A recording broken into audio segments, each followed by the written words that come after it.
नमस्कार। आज हम कुछ बहुत ही आप कह सकते हैं मौलिक स्रोतों पर चर्चा करेंगे। जी। ये पुराणों के अंश हैं, खास तौर पर विष्णु पुराण, शिव पुराण और हाँ ब्रह्म पुराण से भी कुछ संकेत लेंगे। बिल्कुल। और हमारा फोकस रहेगा त्रिदेव पर, यानी ब्रह्मा, विष्णु और शिव। हाँ। कोशिश करेंगे कि इन प्राचीन ग्रंथों से समझें कि भाई ये जो 3 महास्तंभ हैं सृष्टि के, इनकी भूमिकाएं क्या हैं, इनकी उत्पत्ति के बारे में क्या कहानियां हैं और सनातन दर्शन में इनका असल महत्व क्या है। सही।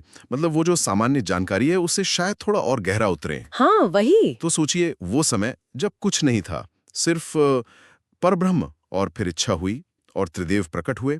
तो चलिए सबसे पहले सृष्टिकर्ता ब्रह्मा जी से ही शुरू करते हैं। हाँ, ठीक रहेगा। विष्णु पुराण क्या कहता है उनकी उत्पत्ति के बारे में? कुछ खास देखिए, विष्णु पुराण का वर्णन काफी काव्यात्मक है।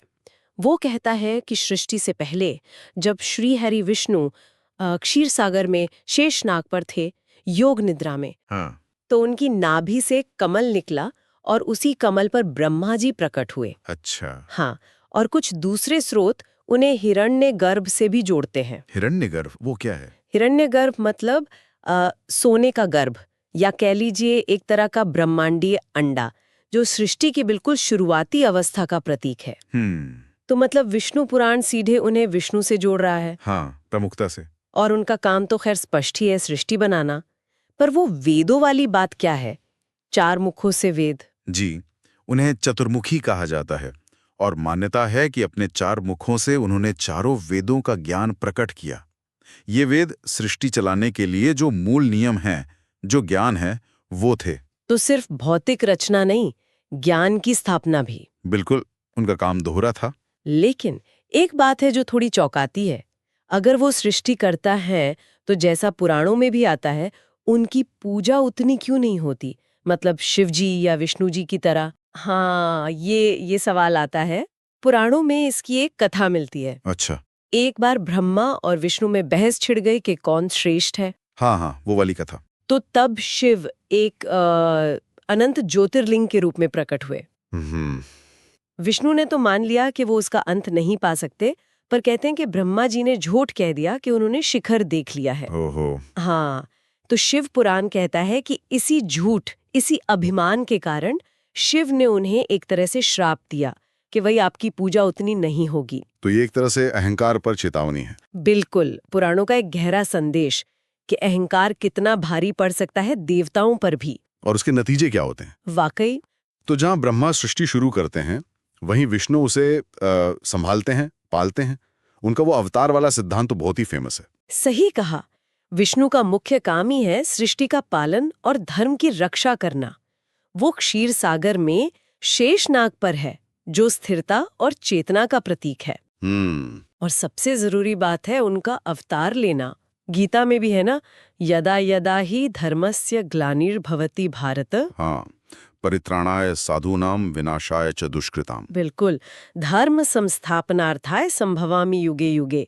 जब जब धर्म घटता है, अधर्म बढ़ता है, वो संतुलन बनाने आते हैं भक्तों की रक्षा के लिए, जैसे राम, कृष्ण, नरसिंह। तो हर अवतार का एक मकसद होता है उस युग के हिसाब से। जी बिल्कुल।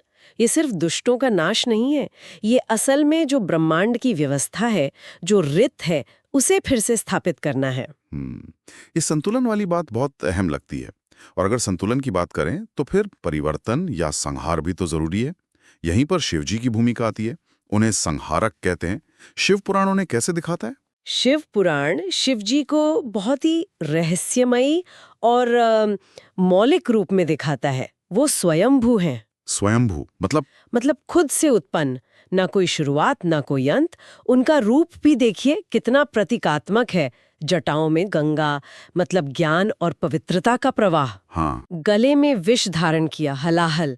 ये दिखाता है कि वो सृष्टि बचाने के लिए नकारात्मकता को भी पी सकते हैं। सही। और तीसरा नेत्र ज्ञान का, विवेक का प्रतीक है, जो मोह और माया को भस्म कर सकता है। और उनका जो संहार वाला काम है, क्या वो सिर्फ विनाश है, मतलब नेगेटिव है? नहीं, यही समझना जरूरी है। उनका संहार नेगेटिव नहीं है, ये सृष्टि का चक्र पूरा करने के लिए जरूरी विघटन है, ताकि नया सृजन हो सके। अच्छा। ये अज्ञान का, अहंकार का, बुराई का संहार है, ताकि आत्मा को मोक्ष मिले। इसीलिए उन्हें विनाशक के साथ साथ कल्याणकारी मोक्षदाता भी कहते हैं। और वो नटराज का तांडव। हाँ, वो तांडव सिर्फ विनाश का नृत्य नहीं है, वो असल में ब्रह्मांड की पूरी ऊर्जा, सृजन, पालन, संहार, उसकी लयबद्ध अभिव्यक्ति है। जीवन और मृत्यु का वो निरंतर चलने वाला नृत्य है। तो ये तीनों, ब्रह्मा सृष्टिकर्ता, विष्णु पालक और शिव संहारक, हाँ, ये अपने अपने काम में अलग होते हुए भी एक ही सिस्टम का हिस्सा हैं। ये तालमेल कैसे बैठता है? बिल्कुल, यही तो त्रिदेव की अवधारणा का सार है। उनके काम मतलब सृजन, पालन और लय या संहार भले ही अलग दिखे, पर उद्देश्य एक है, ब्रह्मांड का संतुलन बनाए रखना। ये तीनों एक दूसरे पर निर्भर हैं। सोचिए, सृजन बिना पालन के टिकेगा नहीं। सही बात है। पालन बिना परिवर्तन या लय के एकदम स्थिर जड़ हो जाएगा, और लय या संहार ही नए सृजन का रास्ता खोलता है। तो ये एक लगातार चलने वाला चक्र है। हाँ, एक गतिशील चक्र।